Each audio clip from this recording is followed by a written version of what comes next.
Assalamu alaikum wa rahmatullahi ta'ala wa barakatuhu. Chers téléspectateurs de Al-Mouridiyyah TV, c'est avec plaisir que nous recevons encore aujourd'hui sur ce plateau des invités de taille pour discuter d'une problématique très importante. Vous devez le deviner, il s'agit de la suite de notre première émission qui portait sur le pacte d'allégeance en islam. Ensemble, nous avions vu les fondements, les origines du pacte d'allégeance en islam. Nous avons vu également comment le prophète Mohammed Rasulullah sallallahu alayhi wa sallam avait vécu ce pacte avec ses compagnons. Nous avons vu l'impact de ce pacte d'allégeance dans le développement de l'islam. Nous avons également ensemble découvert qu'après le rappel à Dieu de notre prophète, les khalifes orthodoxes avaient consacré toute leur vie au respect de ce pacte d'allégeance. Mais après eux, nous avons vu comment le prestige, l'intérêt, la recherche du pouvoir, tout cela a gangréné l'islam au point de faire oublier ce pacte d'allégeance. Nous avons également dit que Dieu, notre Seigneur, avait prévu ces stratégies pour pérenniser ce pacte, pour qu'après le prophète, ce pacte puisse toujours être de rigueur et puisse toujours être continué.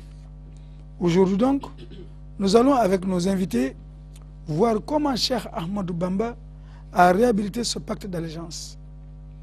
Donc, je vais commencer la présentation de nos invités par notre doyen, l'inspecteur Mamadou Ngom. Il est inspecteur de l'éducation et de la formation ici à Mbacké. Il est également un chercheur en islam et sur le mouridisme. Inspecteur, assalamu alaikum wa rahmatullah. Barakatuh. A'udhu billahi minash shaitanir rajim. Bismillahir rahmanir rahim. Wassalatu wassalamu ala man la nabiyya ba'da. Je remercie le bon Dieu subhanahu wa ta'ala qui nous a créés et qui nous a donné une forme parfaite sans l'aide de qui que ce soit. Je prie sur le prophète Mohammed sallallahu alayhi wa sallam ainsi que sur ses sahaba et je prie Dieu pour qu'il augmente la lumière et déverse ses bienfaits sur l'âme de Cheikh Ahmad Bamba Khadim Rassoul ainsi que sur tous les saints qui nous ont précédés dans l'au-delà. Je prie également pour que ceux qui les succèdent sur terre et qui continuent et perpétuent leur œuvre soient en bonne santé et que Dieu les préserve de Satan afin qu'ils puissent parachever leur œuvre qui est une mission noble. Après cela, j'adresse mes salutations les plus courtoises aux téléspectateurs de Al-Mouridiyyah ainsi qu'à mes chers condisciples qui sont ici présents, qui sont ces deux Dioufène. Le plateau est très serré, il y a deux Diouf et un Ngom. Et sur ce, je crois que le sujet est très intéressant. C'est le pacte d'allégeance. Il faut qu'on en discute actuellement parce qu'il y a beaucoup d'amalgames autour de ce pacte-là. Il y a des gens qui pensent que une personne ne doit pas faire allégeance à une autre personne. Il y a des gens qui pensent qu'on doit le faire, mais cela se limiter à la personne du prophète sallallahu alayhi wa sallam seulement. Donc il y a tellement de conceptions par rapport à cela. Et Cheikh Ahmadou Bamba est revenu. Nous voyons que dans la Mouridiyyah, ce pacte est fondamental. Et il faut qu'on discute pour voir quels sont les fondements de ce pacte-là dans la doctrine mouride, si on peut l'appeler ainsi. Sur ce, je peux vous remettre la parole. Voilà. Afin de Merci beaucoup, inspecteur.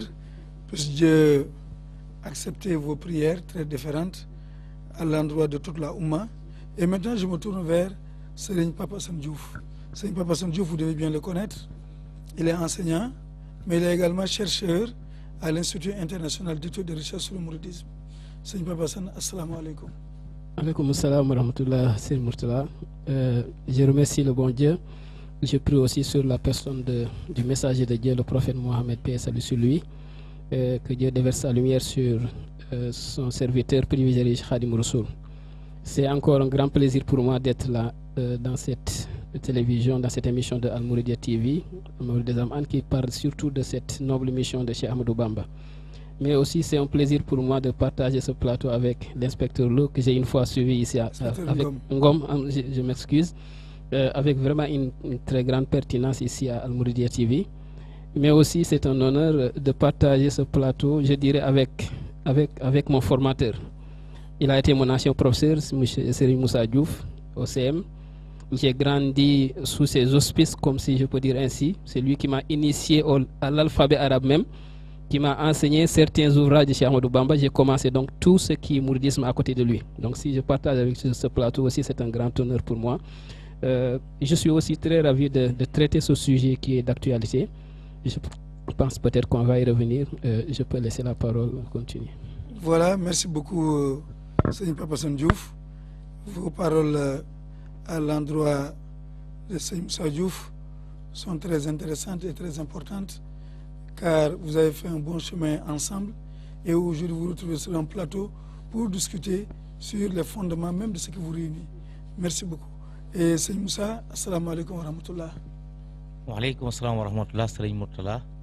Bonjour à vous, bonsoir à vous et bonsoir également à mes condisciples avec qui je partage ce plateau, en l'occurrence l'inspecteur Ngom et le professeur, l'éminent professeur et chercheur M. Pape Hassan Diouf. Je crois que c'est par humilité qu'il s'est adressé à moi et je le remercie de par sa reconnaissance, même si par humilité il ne veut pas le reconnaître, mais reconnaissons que l'élève a surclassé son maître. Merci également à nos chers téléspectateurs qui nous suivent ici sur la télévision Al-Mouridia TV. Et je profite de l'occasion donc pour prier à l'endroit de notre vénéré guide Serigne Cheikh Sidi Mokhtar Mbacké pour que Dieu lui accorde longue vie et une santé de fer.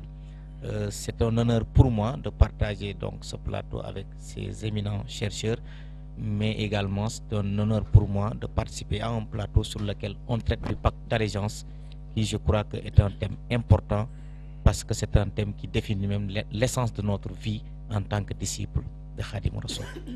Voilà, merci beaucoup, Seigneur Moussa. Nous allons maintenant entrer dans le vif du sujet. Lors de notre dernière émission, nous avions dit que pour parler du pacte d'allégeance, il faut d'abord se référer au pacte primordial. Nous avons vu comment les prophètes avaient vécu ce pacte d'allégeance avec leurs disciples respectifs.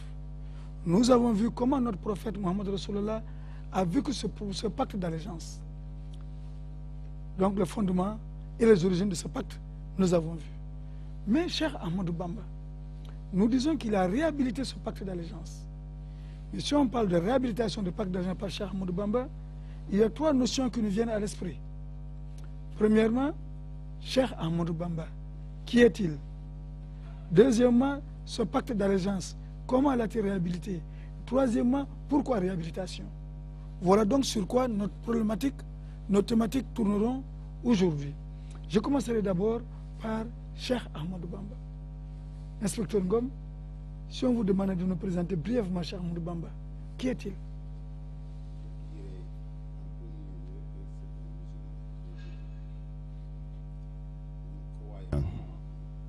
Quelqu'un qui craint Dieu véritablement,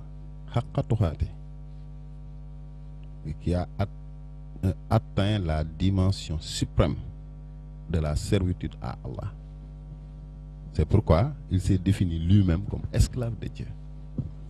Nous sommes tous des esclaves de Dieu, mais quand Dieu dit « ceux-là sont mes esclaves », il y a un distinguo à faire.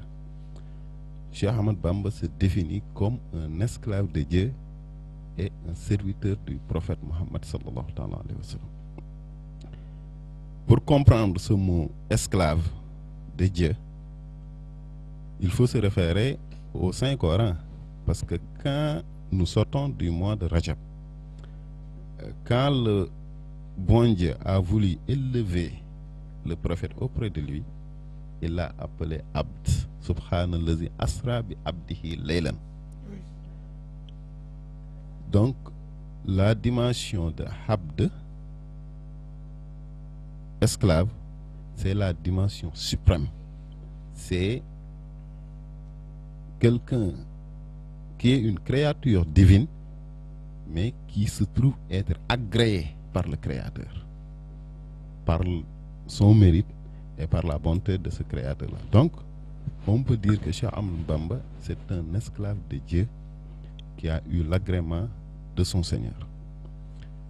Cet agrément-là, il l'a eu par la grâce du prophète sallallahu alayhi wa sallam, parce que le deuxième élément de sa définition, c'est le serviteur du prophète. Peut-être on va y revenir quand on abordera le sujet sur sa relation avec le prophète Mohammed sallallahu alayhi wa sallam. Vous voyez que je n'ai pas insisté sur la personne de Cheikh Ahmadou Bamba en tant qu'être humain historiquement daté, fils de Cheikh Mamor Anta Sali et de Sokhna Diarra, né en telle année à Mbacké Bawol, qui a appris le Coran chez tel et autre. Ça, c'est important. Mais ce qui est plus important, c'est l'aspect spirituel du Cheikh. Qui il est et qu'est-ce qu'il représente dans l'islam. C'est ce qui nous fait avancer. Parce que si on s'attarde sur cet aspect-là, on peut dire qu'il le partage avec tout le monde. Chacun de nous est né d'un père et d'une mère.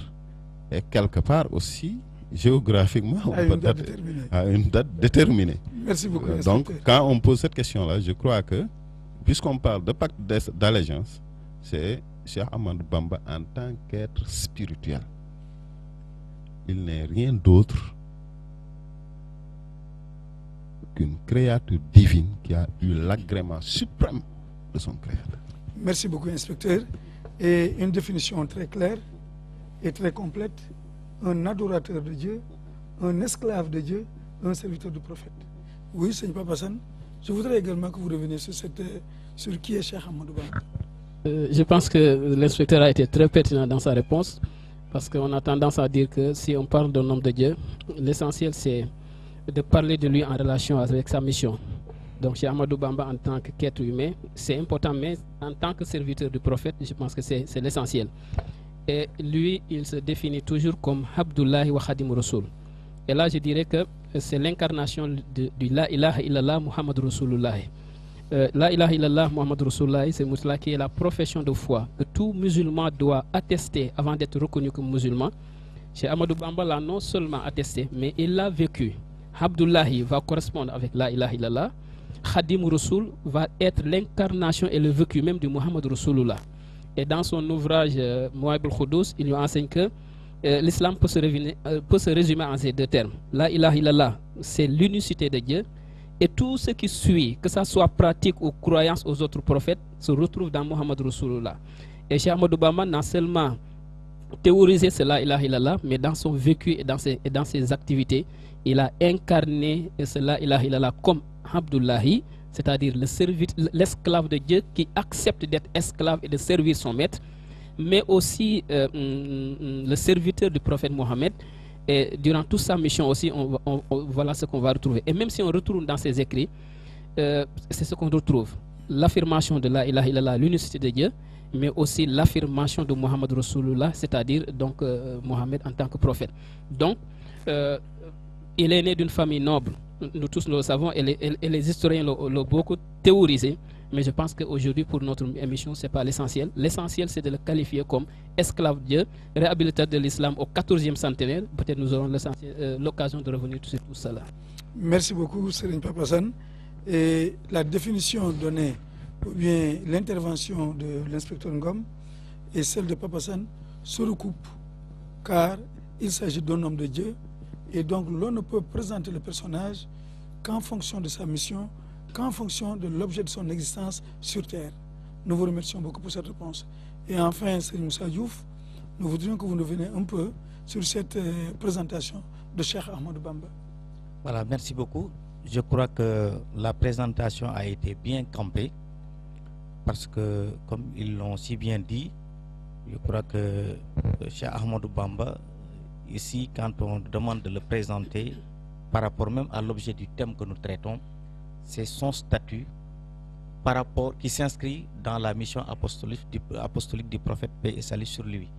Et ça se résume en donc deux éléments: un adorateur de Dieu hors pair, mais aussi le serviteur privilégié du prophète, paix et salut sur lui. Mais cela lui a conféré un statut, comme je l'ai dit, mais aussi une profession, une fonction. Et cette profession-là, c'est celui de serviteur, et c'est pourquoi son nom rime à chaque fois avec le serviteur du prophète Khadim Rassoul. Cheikh Ahmadou Bamba Khadim Rassoul, Serigne Touba Khadim Rassoul.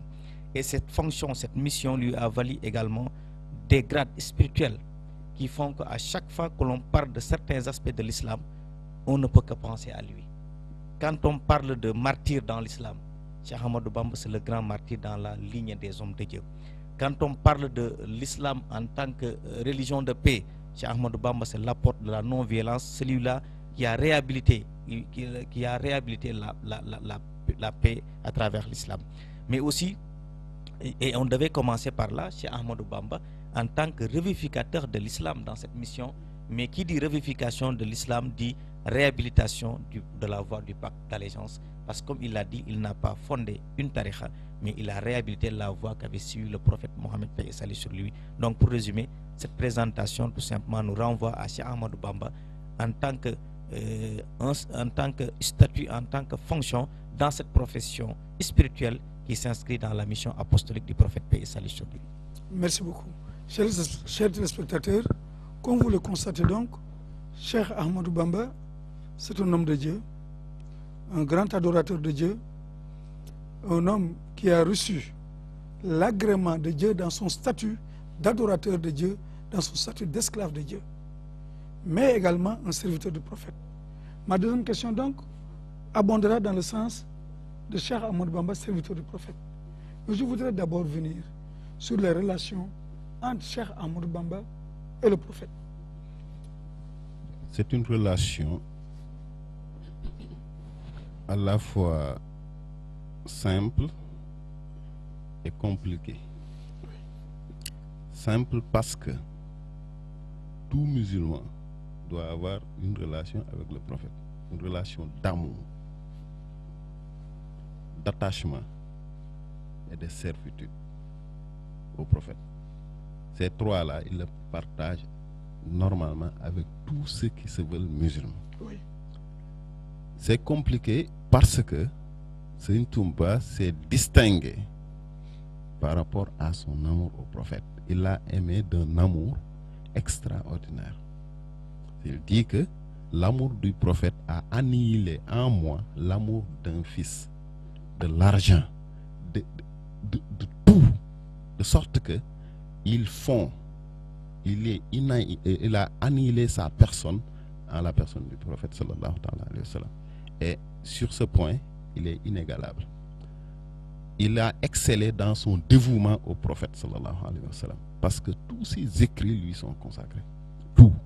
On dit que les 6 mois, il chante ses louanges, les 6 autres mois, il le remercie. Mais on peut dire que même quand il enseigne dans Tazawwud Sahar, quand il enseigne l'unicité de Dieu, il est dans l'œuvre du prophète, parce que le prophète n'est venu que pour transmettre la vérité d'Allah. Inna arsalnaka ila kafatan linnas. Nous vous avons envoyé à tous les humains, mais ma ala rasul ila al-balagh. Donc c'est ce que je voulais dire. J'ai envoyé les prophètes que pour qu'ils transmettent. Dans cette mission de transmission de l'unicité de Dieu, Cheikh Ahmadou Bamba a fait un travail extraordinaire, et tous les musulmans doivent reconnaissance à ce grand homme par rapport à cela. Donc on peut dire que Cheikh Ahmadou Bamba s'est distingué par rapport à son amour du prophète sallallahu alayhi wa sallam. Il l'a excellé dans son dévouement à lui, parce que tous ses enfants portent le nom du prophète sallallahu alayhi wa sallam. Tous ses écrits lui sont consacrés. Vous prenez cette ville-là, presque tous les quartiers de la ville portent le nom de quartier de la Mecque ou de Médine. Vous voyez, Taïf, même les villages fondés par ses fils ont des références au niveau de l'Arabie. De sorte que on peut dire que tout dans Cheikh Ahmadou Bamba vient du prophète, et que tout dans le prophète et dans Cheikh Ahmad Bamba Khadim Rassoul. D'ailleurs, si on se réfère à la personne de Cheikh Ahmad Bamba en tant qu'être humain, il s'appelle Cheikh Ahmad Bamba. Il porte le nom du maître coranique de son vénéré père. Mais actuellement, on l'appelle Khadim Rassoulillah. Ce qui veut dire que tout ce qu'il avait de ce bas monde, il a rompu ça, il a délaissé ça pour ne se consacrer qu'à cet élu de Dieu qui est le prophète sallallahu alayhi wa sallam. Donc on peut dire que, et dans ses écrits, il dit que je jure par le nom d'Allah que je consacre tout au prophète Mohammed sallallahu alayhi wa sallam. Ce qu'il veut, je le veux, et ce qu'il est, moi aussi, je le reconnais. Merci beaucoup, inspecteur. Chers téléspectateurs, à écouter l'inspecteur Ngom, nous nous rendons compte que Cheikh Ahmadou Bamba s'est éteint dans le prophète. Et dans le langage soufi, l'extinction, c'est quand l'être humain arrive à un endroit tel que son ouïe, sa vue et tout ce qu'il a se confond avec un autre être. Et comme il vient de nous dire, donc Cheikh Ahmadou Bamba avait tout consacré à notre prophète. Il avait un amour ardent, un dévouement sans borne. Nous le remercions beaucoup pour ce développement. Seigneur Papa Hassan, nous voudrions également que vous reveniez sur cette relation intime entre notre prophète et Cheikh Ahmadou Bamba. Merci Seigneur Murtala et merci à l'inspecteur encore une fois. Je pense que cette relation est très complexe mais très intéressante comme il l'a déjà dit. Et je dirais moi aussi que c'est Dieu qui l'a voulu ainsi, et le prophète. Je vais directement retourner dans ses enseignements. Je vois où il écrit Rama Rasulullahi min ilahi kawni khadimuhu wa abdillahi. C'est le prophète lui-même, ayant vu ou bien sachant que ça a été décidé par le Seigneur, qui est allé chercher ou demander à son Seigneur de choisir Cheikh Ahmadou Bamba Khadim Rassoul comme son serviteur privilégié, c'est-à-dire le réhabilitateur de l'islam. Et Allah l'a accepté. Et voilà ce qui fait que cette relation est un peu compliquée. Dieu l'a accepté et l'a même confirmé. Et ce nom même dont nous parlons tout de suite, c'est-à-dire Khadim Rassoul, Cheikh Ahmadou Bamba a dit que ce n'est pas un nom que je me suis donné moi-même, ce n'est pas un nom que les miens m'ont donné, mais c'est un nom que Allah lui-même m'a donné. En s'adressant à son Seigneur, il lui a dit Samaitani qadhan bi habdika al-khadimi ya man yaqudu li busharatan tadum. C'est toi, Dieu mon Seigneur, qui m'a donné le nom Samaitani, qui m'a donné son nom de Al-Habdullahi wa Khadim Rassoul. Quelque part encore, il a dit Hamidtu man jadali bi kawni habdan lahu khadim khayr al-kawni. Pour vous dire que donc c'est pas un nom qui vient des hommes mais qui vient d'Allah. Je rends grâce à celui-là qui m'a favorisé d'être son esclave habdan lahu, mais aussi wa khadim khayr al-kawni, d'être le serviteur de la meilleure des créatures. Farahanil akramu tafrihan yadoum bi annani khilun wa hibbun wa khadim. Dieu m'a donné le bonheur et m'a informé que je suis non seulement son esclave et il a accepté d'être mon maître, mais c'est lui aussi qui m'a dit que je suis le serviteur privilégié du prophète Mohammed. Voilà ce qui fait que la relation entre Cheikh Ahmadou Bamba et le prophète a été très complexe et il s'est éteint dans la personne du prophète. Pourquoi? Parce qu'il savait que c'est lui-même qui a été le continuateur ou bien le réhabilitateur de l'œuvre de cet homme-là, c'est-à-dire le prophète. Donc il fallait tout abandonner. Cheikh Abdallah l'a dit dans un de ses sermons, il a dit que même à Hama Wachassi, il s'est levé au bonjour pour dire aux gens que personne ne m'appelle aujourd'hui Ahmadou Sall. Washad bi kawnil Hama Abdullahi Khadim Abdullahi ya ilahi. Mon Seigneur a attesté qu'à partir d'aujourd'hui, je suis son esclave et je suis le serviteur privilégié du prophète. Et durant toute sa mission, ses mouvements, tout ce qu'il faisait était allé dans ce sens de réhabiliter l'islam, mais aussi de chercher la satisfaction et le bonheur pour le prophète Mohammed au sein de sa communauté. Voilà ce qui fait que cette relation a été très complexe. Merci beaucoup, Seigneur Papa Hassan. Un autre élément nouveau qui s'ajoute à ce que l'inspecteur Ngom vient de dire, c'est vrai, il y a une foi ardente, il y a un amour ardent, il y a un dévouement, il y a un engagement, mais il y a maintenant une providence divine qui a fait de lui l'être choisi pour avoir cet amour ardent pour le prophète. Nous vous remercions beaucoup. Serigne Moussa. Oui, merci Serigne Mourtala.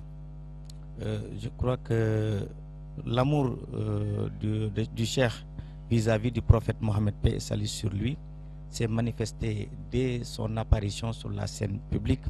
Parce que déjà à Mbacké Kadior en 1301, déjà donc avec la réhabilitation du pacte d'allégeance, certainement on y reviendra, le cheikh, son engagement lorsqu'il le publiait, surtout lorsqu'il rencontrait Cheikh Ibra Fall, il a dit que mon guide spirituel auquel je me suis soumis, si je n'avais trouvé que le ciel qui le couvrait et la terre sur laquelle il marchait, je le servirai jusqu'à obtenir son agrément.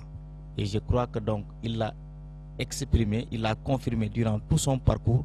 La preuve, comme l'inspecteur l'a dit, son amour du prophète a éteint en son cœur donc l'amour donc d'un fils ou de quiconque, et ce qui fait que donc tous les fils donc donc à qui il a donné des noms, il leur a donné le nom du prophète Mohammed, paix et salut sur lui, parce que Cheikh Mohamedou Moustapha, Cheikh Mohamed Al Fadal et même les autres, parce que quand il dit Cheikh Abdoulaye Lahad, tout ça renvoie au prophète Mohammed, paix et salut sur lui. Et son amour du prophète fait que même si quelqu'un a le nom de Moustapha, il lui donc exprimé un amour profond, parce que on raconte même que dans le bateau, donc l'administrateur colonial a eu à lui donner donc du café, et ils ont eu dans leur tentative donc de vouloir l'éliminer, et ils ont remis donc ce café à quelqu'un du nom de Moustapha, mais parce qu'il portait le nom de Moustapha et il savait, ces colons, qu'il aimait toujours le prophète Mohammed, paix et salut sur lui, donc il leur a demandé de lui remettre la tasse. Et chez Ahmadou Bamba, parce qu'il aimait ce prophète Mohammed de par son nom, et c'est ainsi que donc notre prophète, notre Seigneur donc lui a donc donné ses bienfaits et ses largesses, jusqu'à ce qu'il a pris cette tasse, et à travers donc cette tasse, il a eu donc les bienfaits tels qu'aujourd'hui, tous les bienfaits liés au café donc lui sont revenus. Et je terminerai par cet exemple donc de quelqu'un qui avait entendu que le cheikh aimait de la cola et qui lui a amené un panier de cola. Et qu'est-ce qu'il a dit? Amenez-moi cela, car on ne m'identifie que dans l'amour de Dieu et de son prophète Mohammed, paix et salut sur lui. Donc voilà des exemples qui montrent que donc il avait un amour ardent envers son Seigneur, mais aussi il avait un amour, et donc un amour extrême envers son guide spirituel, paix et salut, le prophète, paix et salut sur lui, qu'il considérait comme étant la porte pour accéder à son Seigneur Allah. Voilà, merci beaucoup. Chers téléspectateurs, nous avons campé le personnage. Maintenant, nous allons aborder un autre domaine. Qui parle de réhabilitation parle certainement de quelque chose qui était flétri. Alors nous allons venir sur le contexte même du pacte d'allégeance. Ce contexte de flétrissement.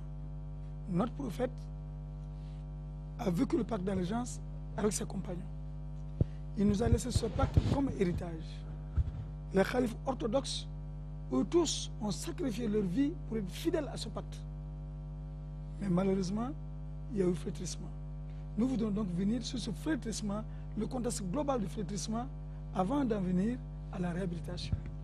Alors, inspecteur Ngom, pouvez-nous venir un peu sur ce contexte global d'abord, mais également au niveau local? Comment ce flétrissement se fait jour? Avant d'aborder ce point, je voulais ajouter un mot par rapport à la relation de Cheikh Ahmad Bamba avec le prophète sallallahu alayhi wa sallam. Au-delà de cet amour, il y a cette mission que le cheikh devait assumer, de revivifier sa sunna. Il l'aimait, mais il a été chargé par Dieu de revivifier la sunna du prophète sallallahu alayhi wa sallam, sa tradition. Le Mustafa nawaitu ma yujaddidu sunnatuhu al-ghara wa inni ahmadu. Donc, wa sunnatuhu insha rabbi ubayyin. C'est lui qui devait réhabiliter sa sunna. Je crois que cette relation-là, donc il était héritier du prophète. Il a hérité spirituellement c'est les dons du prophète, la haqiqatul muhammadiya, et il devait représenter le prophète sur terre pour propager sa sunna et ses enseignements. Ça aussi, et ça c'est une belle tradition pour aborder le sujet, la réunification du pacte d'alliance, parce que c'est un élément de cette tradition prophétique. Peut-être nous allons y revenir. Oui. Maintenant, concernant le contexte dans lequel le cheikh est apparu, vous savez que à chaque fois que les hommes versent dans la bestialité, qu'ils abandonnent les comportements agréés par Dieu, qu'ils versent dans la turpitude, le bon Dieu, par sa mansuétude, choisit quelqu'un parmi eux pour venir les guider. Celui-là sera la porte de sa miséricorde. Ça en était ainsi avec le peuple arabe. Avant la venue du prophète, c'était un peuple barbare, il faut qu'on ose le dire, un peuple qui tuait où on voyait des hommes tuer des jeunes filles, on les enterrait vivants. Il se faisait la guerre entre des tribus. Les femmes, c'était des harems. Vous voyez, ils abusaient de l'alcool. Et là, puisqu'ils étaient près de la déchéance, le bon Dieu, par sa grâce, a choisi parmi eux le prophète sallallahu alayhi wa sallam pour venir les sortir de ces ténèbres de l'ignorance, pour les amener dans les lumières de la connaissance et de la servitude à Allah. Ici aussi, au Sénégal, je peux même dire en Afrique de l'Ouest, il y avait un moment où les gens apprenaient le Coran seul, parce qu'on a le Sénégal a commencé à être islamisé à partir du 9e siècle. On parle du 11e siècle, mais Amassam, lui, remonte au 9e siècle. C'est vrai, au 9e siècle, et même moi j'ai vu un document où l'on disait que Seydina Ousmane, déjà lors de son existence, il avait déjà envoyé une mission en Afrique. Déjà. Et cette mission est allée outre l'Afrique du Nord et arrivée jusqu'en Afrique noire. Jusqu'en Afrique noire. Donc, l'islamisation a été très précoce au niveau de l'Afrique. Mais ce qui s'est passé, c'est que le Coran ne vieillit pas. Oui. Le Coran a toujours été là. La sunna du prophète a toujours été là. Les livres des hadiths, les sahih sont là. La prière, les mosquées sont toujours là. Si on dit qu'il faut réhabiliter, qu'est-ce qu'on réhabilite? C'est-à-dire que l'islam est présent partout autour de nous, mais il n'a pas suffisamment pénétré les cœurs. L'islam est présent partout, dans les mosquées. Le Coran est récité, comme actuellement. Partout, les gens mémorisent le Coran, mais dans les faits et gestes, on ne voit rien qui rappelle l'islam.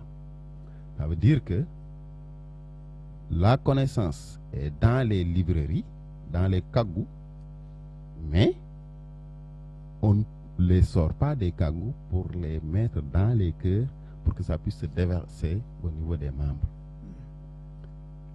Et là, les poèmes de Baye Moussa Ka nous montrent avec éloquence comment le contexte était quand il dit que ci saoudienne fépp mel ni Lambaye. Vous voyez des gens, Lambaye c'était le symbole du paganisme où on abusait de l'alcool, de l'adultère et de tout. Une période où ceux qui connaissaient, on apprenait le Coran, mais on l'utilisait pour faire du laban. Laban, c'est des chants populaires, c'est de la mondanité. C'est dans ce contexte-là où certains ne connaissaient absolument rien et ceux qui connaissaient n'utilisaient pas cette connaissance à bon escient. Et il fallait quelqu'un pour tirer les gens de ces ténèbres-là et les amener dans les lumières de l'unicité de Dieu, de la pratique culturelle et de la connaissance. Cheikh Ahmadou Bamba est apparu durant cette période, ce contexte-là, de la fin du 19e siècle, et nous voyons tous que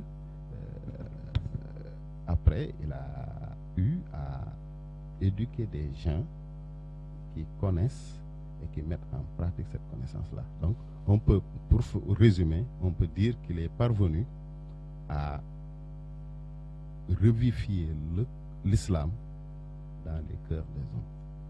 Voilà, merci beaucoup, inspecteur. À vous entendre, Cheikh Ahmadou Bamba est arrivé à une période où la sunna, la pratique de l'islam, était quelque peu délaissée, où ne se faisait pas dans les règles de l'art. Un contexte donc qui est marqué par un flétrissement des valeurs, bien que le texte existait toujours. Papa San, je voudrais que vous nous veniez un peu sur la jonction. Si Cheikh Ahmadou Bamba est un serviteur du prophète, et nous savons qu'entre lui et le prophète, il y a plusieurs siècles qui sont passés, comment pouvons-nous établir une jonction entre ce serviteur du prophète et le prophète lui-même? Merci, Sr. Mourtala, et merci encore à l'inspecteur. Je vais toujours retourner à ses enseignements. Mais avant cela, le contexte de flétrissement de l'islam a été, même en dehors du Sénégal, c'était un flétrissement un peu global à travers le monde. Et comme il l'a dit dans certains de ses écrits, il dit qu'à son avènement, la sunna du prophète était comparable à une maison complètement flétrie. C'est-à-dire une maison où, si l'on vient, on saura qu'il y avait des cases ici, il y avait des arbres ici, mais il n'y avait rien maintenant parce que tout a été détruit.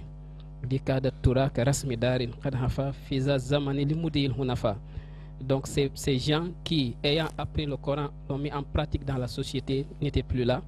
Donc c'était vraiment les turpitudes et tout un ensemble de choses complètement différents aux enseignements de l'islam. Et là, je dis que c'était à travers le monde, un peu partout, même que ce soit dans l'Arabie ou dans les autres pays musulmans.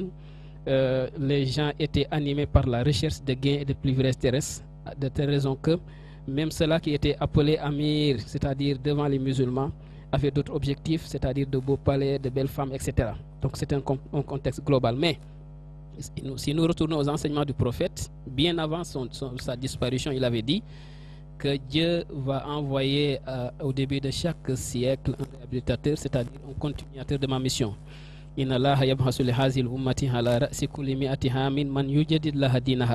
Donc chaque siècle, il y aura quelqu'un qui sera là pour réhabiliter. Le premier siècle, nous sommes convaincus que ses compagnons étaient là déjà, et ses compagnons, ils avaient directement puisé de sa source, donc ils étaient très orthodoxes. C'est pourquoi même ces 4 khalifes, unanimement on les appelle les khalifes orthodoxes. Pourquoi? Parce qu'ils étaient attachés à la sunna, et ils ont tout fait pour respecter les enseignements du prophète, et personne ne pouvait les dévier. Pourquoi? Parce que le prophète lui-même a dit Ashabi kan nujumi bi ayhim iqtadaytum ihtadaytum. Mes compagnons sont semblables à des étoiles. Si vous les suivez, vous serez guidés. C'est pourquoi ce premier et même le deuxième siècle, il n'y avait pas de problème. Le troisième, même jusqu'au 4e, les choses ont commencé à tourner jusqu'à l'apparition du 5e réhabilitateur de l'islam, l'imam Ghazali. Nous sommes tous d'accord qu'il a été le 5e personnage à venir au 5e siècle pour réhabiliter l'islam. Mais après lui encore, les choses se sont un peu compliquées jusqu'à l'avènement du cheikh, c'était au 14e centenaire. Et dès son apparition, l'inspecteur l'a déjà dit, il a levé la main trop pour dire l'il Mustafa nawaytuma yujaddidu sunnatul ghara. Donc pour nous renvoyer directement à cette sentence prophétique, dire que j'ai une seule intention, j'ai une mission, j'ai un seul objectif sur terre, c'est-à-dire je suis venu pour réhabiliter l'islam. Voilà donc cette jonction et cette relation qui existe entre Cheikh Ahmadou Bamba. Et dans ses écrits, il l'a même dit, dans le Munawwir Sudur, je pense, en parlant des miracles du prophète, il a terminé par dire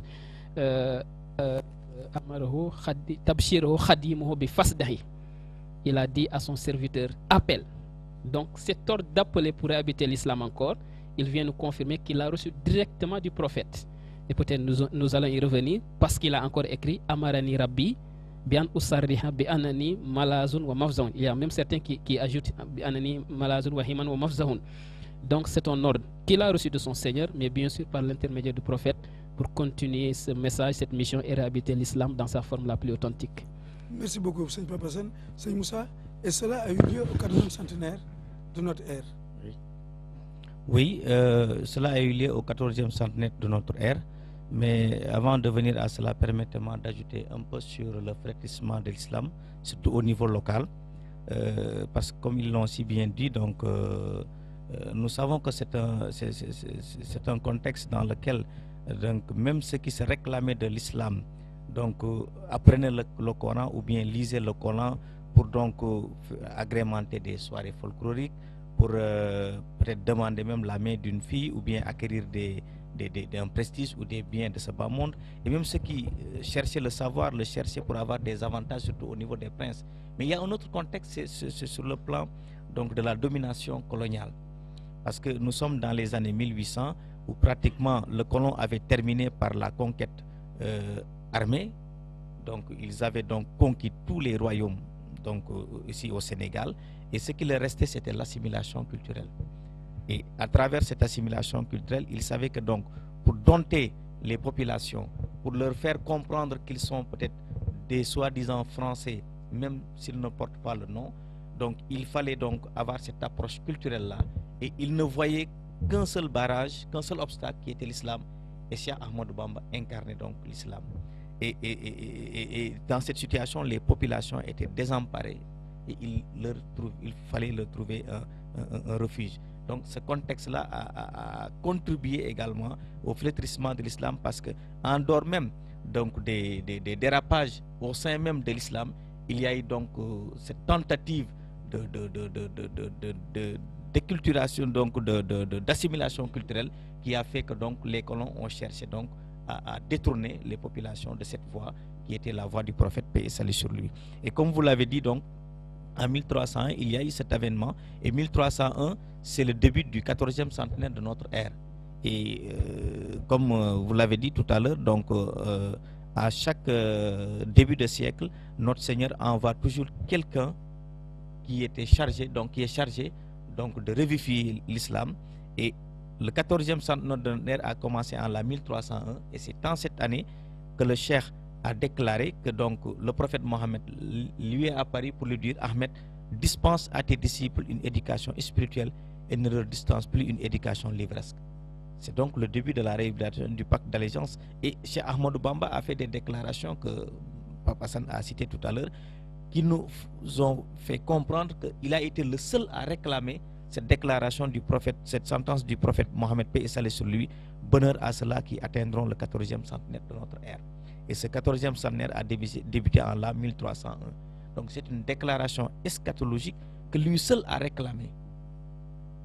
Parce que les autres, même s'il avait l'intention de le faire, peut-être qu'ils n'avaient pas les moyens spirituels ou bien donc le statut qui leur permettrait donc d'incarner cela. Et Cheikh Ahmadou Bamba a été donc celui qui a été choisi, parce que comme tantôt on l'a dit dans ce débat, il a été choisi par notre Seigneur et par le prophète.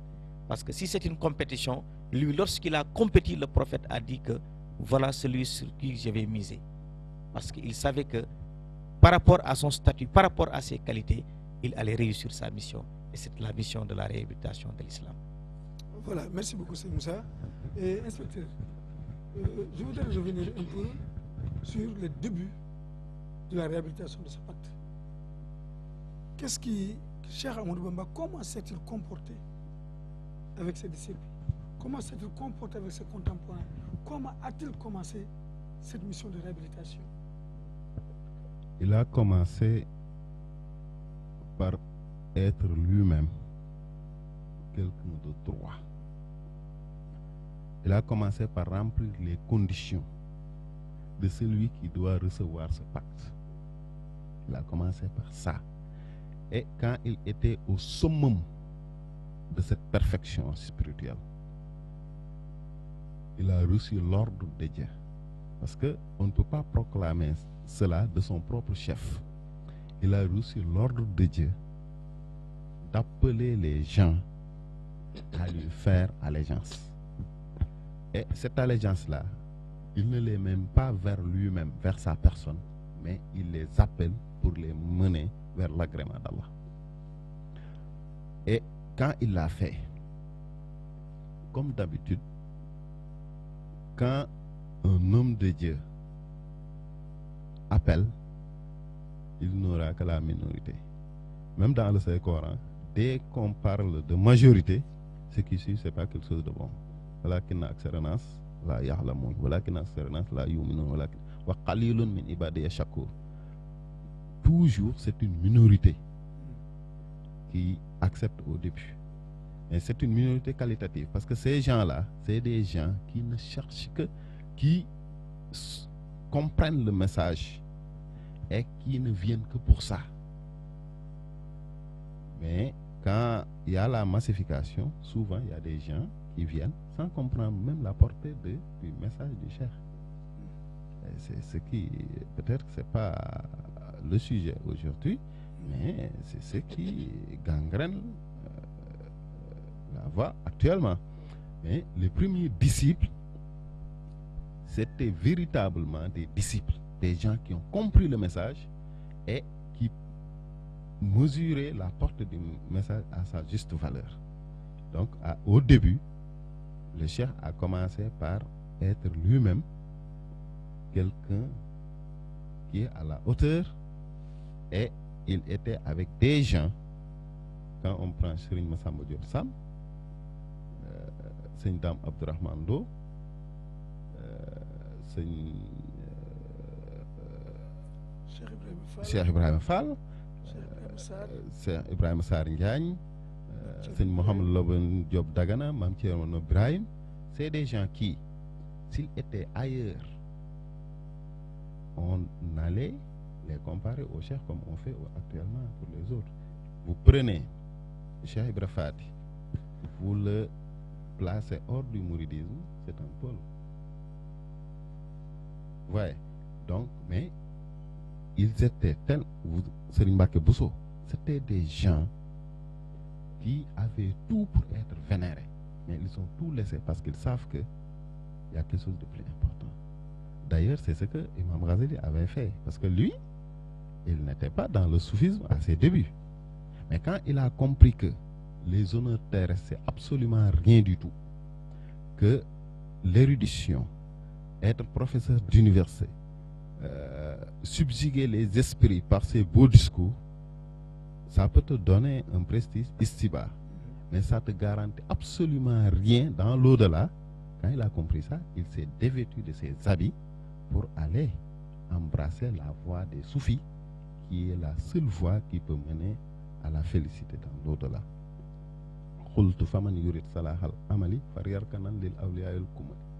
C'est Cheikh Ahmad Bamba qui l'a dit. Si tu veux avoir des actes parfaits, il faut t'incliner vers les hommes parfaits, les hommes de Dieu qui sont parfaits.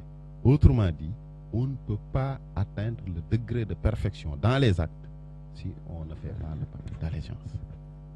Le cheikh avait reçu cet ordre-là et les premiers disciples l'avaient compris, et c'était le début. C'est pourquoi ces gens-là, le résultat, nous tous nous l'avons vu, ils ont œuvré et nous continuons à cueillir les fruits de leur labeur. Merci beaucoup, inspecteur. Seigneur Papa San, le début du pacte d'allégeance, Cheikh Ahmadou Bamba, quand il a déclaré le message, ou bien je dirais plutôt la mission dont il est porteur, le comportement des disciples, et lui également, comment l'a-t-il manifesté? Merci, c'est Murtala, encore à l'inspecteur. Je pense que les biographes ont beaucoup écrit sur ça. C'était en 1301, comme c'est Moussa l'a dit, qui correspond à 1883. C'était en Mbacké Kadior. Mais bien avant, nous savions tous que le cheikh a été un très grand enseignant. Il a enseigné aux côtés de son père Mbacké Kadior. Il a même dans cette école coranique écrit des ouvrages que son propre père a utilisé à enseigner dans l'école. On dit qu'il a été distingué par sa pédagogie extraordinaire, à tel point que même le père l'a laissé avec l'école et même parfois lui donner des leçons pour enseigner à des élèves qui sont même à un niveau plus avancé que lui. Et les élèves sont allés jusqu'à lui préférer du père à cause de sa méthode et la clarté de ses enseignements. Donc s'il se lève un bon jour pour rassembler tous les disciples, c'était après la disparition du père d'abord. Et là, avant même de proclamer, le cheikh a donné le premier message lors de l'oraison funèbre de son père, c'est Murtala, et c'est un contexte très important. Parce que comme nous l'enseigne Serigne Mohamed Loben Diop Dagana et même Serigne Bassirou dans son ouvrage, après la disparition de son père, l'oraison funèbre, celui-là qui était chargé de diriger la prière mortuaire a demandé, d'après lui, où est Ahmadou? Le cheikh a répondu, je suis là. Il lui demande de s'approcher. Il est venu jusqu'à derrière la foule et il s'est arrêté là. Qu'est-ce qui s'est passé? Tafsir Ahmadou Ndoumbe Marsil, c'était lui. Il lui a demandé d'aller rendre visite de courtoisie, de discuter avec le roi qui était là, Lat Dior, et d'accepter de jouer à ses côtés le rôle de jurisconsulte comme son feu père. Et c'est là le premier message, Seigneur Moursala, parce que le cheikh a automatiquement répondu en disant qu'il ne fait pas partie de ses habitudes d'être en relation avec ses rois, et même il a honte d'être vu par les anges du Seigneur d'aller rendre visite à un roi. Qu'est-ce qui s'est passé? Et la foule a été vraiment ébahie par cette réponse d'un jeune homme. Certains ont même pensé qu'il n'était pas saint d'esprit. Et automatiquement, il a écrit deux poèmes. L'un, c'est Khalul Yerkan li abwabi salatini tahuz jawaiz tuhni kulla mahini wa qultu hasbi rabbi waktafaytu bihi wa lasuradi khayra al-hilmi wa dini. Donc, c'est un message très clair. Ils m'ont dit, penche-toi vers les portes des sultans, des rois, afin d'obtenir des biens et des biens terrestres, comme il a dit. Mais moi, je leur ai répondu que mon Seigneur me suffit. Et dans cette terre, je n'ai besoin que de la droiture et du savoir islamique. Certains disaient qu'il n'était pas saint d'esprit. Il a écrit un autre poème pour répondre en disant Qalu safihun li sarfi anhumul basari. Ils ont dit que je ne suis pas saint d'esprit parce que ma vision est différente de leur vision. Mais à la fin du poème, qu'est-ce qu'il a dit? Alhamdulillahi iskanat safahatuna idamatal wirdi wal askari wal fikari. Je rends grâce à mon Seigneur. Si cette folie qu'il pense que c'est avec moi ne consiste qu'à me consacrer à mon Seigneur par les wirds, à penser sur ma mission et à mon Seigneur, je m'en réjouis. Donc voilà le premier message qu'il a lancé. Mais automatiquement, quelques jours après, qu'est-ce qui s'est passé? Il a rassemblé tous les anciens élèves de son père, dont ces gens-là que vous avez déjà cités, et leur a donné un message très clair, en disant que tous ceux-là qui étaient venus là pour chercher le savoir l'ivresse seulement, peuvent aller chercher un autre maître. Ceux-là qui sont prêts à suivre avec moi la voie dont je suis prêt à suivre peuvent rester. Voilà le message. Cela ne veut pas dire que le cheikh avait abandonné les enseignements. Là aussi, je vais attirer l'attention de certains commentateurs mourides. Il ne faut pas s'arrêter à Rabbi Ashabaka bil himmati wala turabbihim darsi. Il faut ajouter le faqat. Cela veut dire que donc ne se limite pas seulement au savoir l'ivresse, seulement. Mais cela ne veut pas dire qu'il avait donné l'ordre d'abandonner le savoir l'ivresse. Non, c'était donc il devait ajouter cette éducation spirituelle au savoir l'ivresse. Pourquoi? Parce que vous l'avez déjà dit. Il y a des gens qui maîtrisaient le Coran, qui pouvaient le réciter, l'écrire sans le voir, mais ne mettaient pas ce savoir en pratique. Donc, l'utilisaient pour d'autres choses. Donc, il faut maintenant une éducation spirituelle pour pousser les gens à mettre en pratique ce savoir et avoir comme seul objectif l'agrément de Dieu. Et c'était la voie que le cheikh était venu imposer. Je ne dis pas que c'est une voie nouvelle parce que on est tous d'accord que c'était la voie qu'avait déjà suivi le prophète. Le groupe s'est divisé en deux. Certains sont partis, même si on dit qu'il y a d'autres, il y a certains parmi eux qui étaient revenus après. Certains étaient prêts à rester. Et voilà le petit groupe, comme l'inspecteur l'a dit, qui était déterminé à rester à ses côtés. Voilà comment les choses ont commencé. Il les a engagés maintenant dans une éducation spirituelle. Peut-être nous allons venir sur ces différents aspects de l'éducation spirituelle. Et leur a montré que considérez-vous comme des fils, des compagnons du prophète. Je suis prêt à réhabiliter la voie qu'avait suivi le prophète et ses compagnons. Donc, si vous consacrez avec moi dans cette voie, tout ce que ces gens-là avaient obtenu à côté de l'envoyé de Dieu, vous pouvez l'avoir ici, parce que je suis investi de cette mission. Voilà donc comment toute cette réhabilitation a commencé. Peut-être maintenant, les différents aspects, nous aurons l'occasion d'y revenir. Voilà, merci beaucoup, Seigneur Hassan. Donc, nous voyons que Cheikh Ahmadou Bamba, après avoir signifié aux disciples la nouvelle voie qu'il a engagée, celle de l'éducation spirituelle, il y a un groupe qui est parti, il y a un groupe qui est resté. Et il a commencé avec eux l'éducation spirituelle. Alors, c'est Moussa, nous voudrons venir à cette éducation spirituelle. En quoi consistait-elle? Voilà, merci Serigne Mourtala. Donc, nous allons donc reprendre les écrits même du cheikh pour montrer en quoi consiste cette éducation spirituelle. parce qu'il a défini la voie et l'objectif du disciple en ces termes. La voie, au dire des mystiques, consiste à abandonner la tradition au profit de la religion. Revenir à la tradition avant de parvenir au terme de l'itinéraire mystique, c'est régner sa foi, car l'adepte mystique, où qu'il aille, ne cherche que l'agrément du clément. Donc il a bien campé ici l'objectif, la voie et l'objectif du disciple. Il continue pour décrire la voie de l'adepte mystique et le profit qu'il peut tirer de la compagnie des guides confirmés. Il dit: la caractéristique du vrai adepte mystique, c'est la renonciation à sa propre volonté au profit de celle du Tout-Puissant. Quiconque ne cherche que son Seigneur le trouvera et jouira de ses faveurs. Quiconque suit un guide spirituel incapable sera retenu. Tout croyant qui n'est pas éduqué par un maître mystique sera exposé à des épreuves. Car celui qui n'a pas de guide spirituel aura Satan pour guide où qu'il aille. Un bon guide spirituel ne trahit jamais l'enseignement de l'intercesseur Mohammed. Quiconque donc observe ses ordres en tirera profit. Et je terminerai par ceci pour expliquer donc encore ce que c'est que le vrai adepte. Il dit: le vrai adepte mystique est celui qui fait un bon usage de son temps, celui qui ne reporte aucun travail, car le report entrave souvent l'accomplissement des devoirs. Tout cela, c'est des caractéristiques que Cheikh Ahmadou Bamba a définies lui-même. Et c'est sur ce qu'il s'est engagé dans une voie dans laquelle également il a engagé ses disciples. Et dans cette voie-là, donc, il exhortait les disciples, donc, et comme Cheikh Abdullah Mbacké l'a dit, de son temps, les disciples ne pensaient pas à dormir. C'est après lui qu'ils ont pensé à se reposer ou à dormir. Mais à chaque fois, il les invitait à des préoccupations. Venez ici, venez par là, faites ceci, faites cela. Et tout ce qu'il leur demandait de faire, c'était des exercices de mortification de l'âme qui n'outrepassaient jamais les recommandations de notre Seigneur. Et cette occupation de temps de l'islam, du temps et de l'espace faisait que donc ces disciples-là n'avaient autre chose que d'adorer leur Seigneur, mais aussi œuvrer sur la voie qu'avait indiqué le prophète, paix et salut sur lui, à l'image donc de ses compagnons, parce que leur seul objectif, c'était donc de suivre le cheikh comme les compagnons avaient suivi le prophète Mohammed, paix et salut sur lui. Merci beaucoup, Seigneur Moussa. Inspecteur, l'éducation spirituelle dispensée par le cheikh. Venez un peu sur ce thème. Oui, l'éducation spirituelle dispensée par le cheikh ne diffère pas de celle dispensée par le prophète sallallahu alayhi wa sallam à ses sahabas. Il y a même quelqu'un qui disait que c'est une école sans écriture. Pour le paraphrase, en wolof, c'est Daara ju amul daa. Alors que l'école du prophète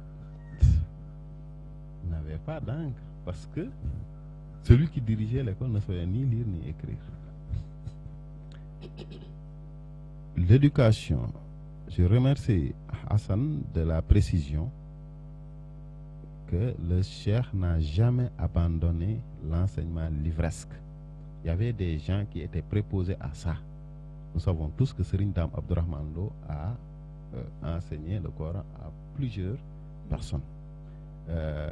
Mam Thierno Ibra Fati, Serigne Mbacké Bousso se chargeait de l'éducation supérieure, la science religieuse. Mais il y avait quelque chose de plus fondamental. C'est par quel chemin il faut passer pour que ce qui existait jadis n'existe plus. C'est-à-dire que comment faire pour que ce qu'on sait, que nous le pratiquons.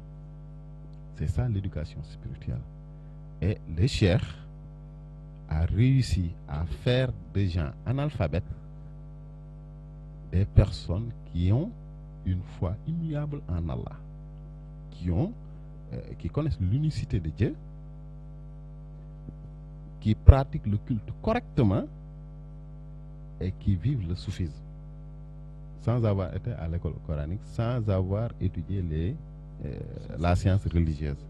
Et ça, c'est par la voie de la tarbiya ruhia. Ce qu'il faisait, c'est déjà le détachement.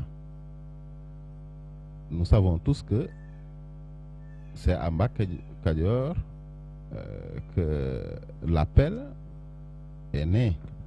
Mais après, il est venu à Mbacké Bawol.